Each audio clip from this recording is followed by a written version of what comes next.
Hey, what's up guys? Welcome back to another video, and today I'll be ranking all the Mortal Kombat 2 ports, and I won't be going into history this time around. We're getting straight into MK2 ports. Mortal Kombat 2 was released in arcades in April of 1993, and the game was ported to the 8 and 16-bit consoles in 1994. The Game Boy, Game Gear, SNES, and Genesis version were released simultaneously on September 13th, 1994, dubbed Mortal Tuesday by Acclaim's Marketing, and the 32X version was released a few months later, and the PlayStation and Saturn version was released in 1996. I won't be including the Amiga or MS-DOS version because it is extremely hard to play on modern PC hardware, and I'm only including the Super Nintendo, Genesis, 32X, and the PlayStation and Saturn versions in the rankings. But I'm gonna quickly bring up the 8-bit versions. But now, let's get into the ports. The Game Boy version was developed by Probe Software, just like the first game, and now this is a Mortal Kombat on Game Boy done right. It's a huge improvement compared to the first Mortal Kombat on Game Boy. The controls are responsive, the special moves and fatalities are way easier to pull off, and it's just an amazing port for the Game Boy. And the version released on the Game Gear and Master System are nearly identical to the Game Boy version, but with color, and the added blood and improved fatalities. But the only real issue with the 8-bit versions is it lacks the full roster of the arcade version, so that's why it is considered a demake, so it won't be included in the rankings. But all in all, they're all decent ports, and I would highly recommend checking them out.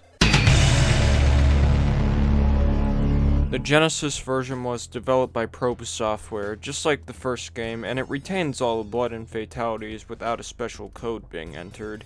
And it contains exclusive special Easter eggs, and it supports the Sega Activator motion controller, if you have that. The only real downside with the Genesis version is the sprites are a lot smaller than the arcade version, and there's less colors on screen due to the limited color palette of the Genesis hardware. And if you have a 6-button controller, you would have to go in the options to change it to 6-button controls. But besides from the issues, the Genesis version is a decent port, but there's some issues, but it's still fun to play, and I would recommend this port since it's a good fighter on the Genesis. The Super Nintendo version was developed by Sculptured Software, and due to the poor sales of MK1 on SNES, Nintendo allowed MK2 on SNES to release fully uncensored with all the blood and fatalities intact. But the Super Famicom version was censored. The blood was changed from red to green for every character, and the screen turned black and white every time a fatality is pulled off. And I did a video on that, by the way. But anyway, the Super Nintendo version is mostly the same as the Genesis version, but with some major differences. There's a lot more colors on screen, and there's a lot more voice samples on the Super Nintendo. But they kind of sound a little muffled, but that's not terrible. The graphics are still good, but the character sprites are a little smaller than the arcade version. But besides from the issues, the Super Nintendo version is a great port, and I prefer this version compared to the Genesis version, and I would recommend buying this port. The 32X port of MK2 was released in December of 1994, and it's nearly identical to the Genesis version with the same music and sound effects, but the 32X version has some differences. The 32X version has way more colors on screen compared to the Genesis version, and there's a lot more voice samples. And there's also the intro from the arcade version that's not included in the Genesis version. Overall, the 32X version is a very solid port, and one thing is, it's kind of went up in price a little bit, but I would recommend it as long as you don't mind paying over $50 on eBay to buy it. The Sega Saturn version of MK2 was released in March of 1996, and the PlayStation version was released exclusively in Japan in August of 1996, and both versions were developed by Probe Software, and spoilers, they're not very good. The music in both of these versions doesn't sound good.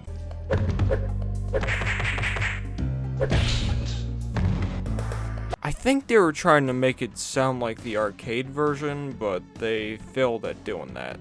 But now, let's get to the elephant in the room with the PlayStation version. The load times. I swear, everything has to load in this game. It loads in between every round, and it even loads when you pull off a fatality. And the music doesn't stop when you pull off a fatality. And even in loading screens, the music keeps going. And the load times get even worse when you play as Shang Tsung, because the game loads every time you do one of Shang Tsung's morphs. And the load times were fixed in the Sega Saturn version, but it's a little better than the PlayStation version, but it's not the best. A lot of the voice samples are missing in the Sega Saturn version, and it honestly just felt like an upgrade of the 16-bit Genesis version. But the PlayStation version is also missing the voice samples, but some of them can be turned on in the settings menu. But personally, I would not recommend either the PlayStation or the Saturn version. But the Saturn version is still a little better, but it's still not very good. So now, let's get to the rankings. Now, here's the rankings for every port.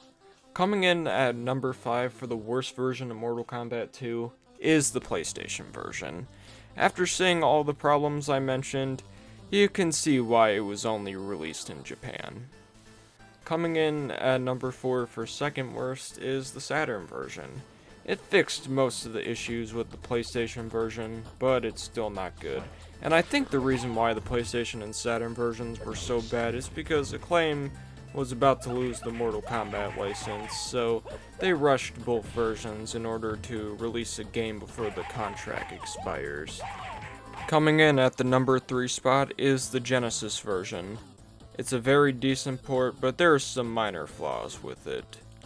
Coming in at the number 2 spot for second best is the Super Nintendo version. It's a flawless port, and it's way better than the first MK on SNES due to having the blood and fatalities re-enabled, and I prefer this version over the Genesis. And coming in at the number 1 spot for the best home console version of Mortal Kombat 2 is the 32X version. It improves on the Genesis version in every single way. There's way more colors on screen, and the voice samples are clear, and it's very close to the arcade original. And it still has the chiptune soundtrack from the Genesis version, and I prefer the chiptune soundtrack over the Super Nintendo soundtrack. So in conclusion, I would highly recommend the 32X version of MK2, and if you don't want to pay over $50 to get it on the 32X, I would recommend the Super Nintendo or Genesis version, and avoid the PlayStation and Saturn versions at all costs. That's all I have to say for this video. Until next time, thank you for watching.